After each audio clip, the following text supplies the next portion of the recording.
I wanted to ask you, what was the most useful advice you ever had during your career? Oh, yeah, actually, the most useful advice has been more like just examples. It's advice that I pieced together myself by watching my grandmother. Yeah, my Oh, grandmother, she's 102, Jesus Christ.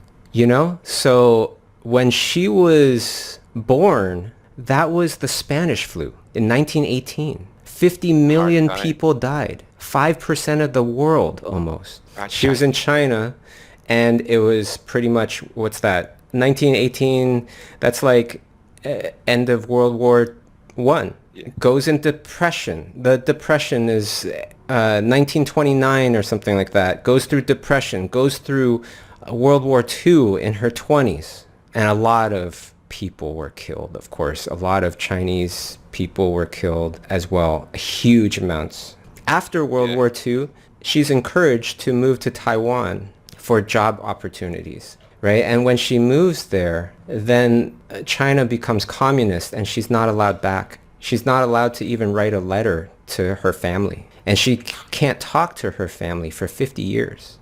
And then she was in Taiwan and then starts her own family and all this stuff. By the time she could talk with her family again, it's 50 years later. Now, why am I telling you this? It's because she's one of the most happiest people I've ever met. And she's one of the people that have had the most hardships that I've ever met.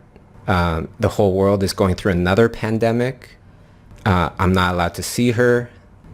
And Yeah. now she's 102. You know what I mean? And she's still happy. She's still thankful. That's the best lesson I ever learned, the best advice that I ever learned, because when you are, it changes everything, doesn't it?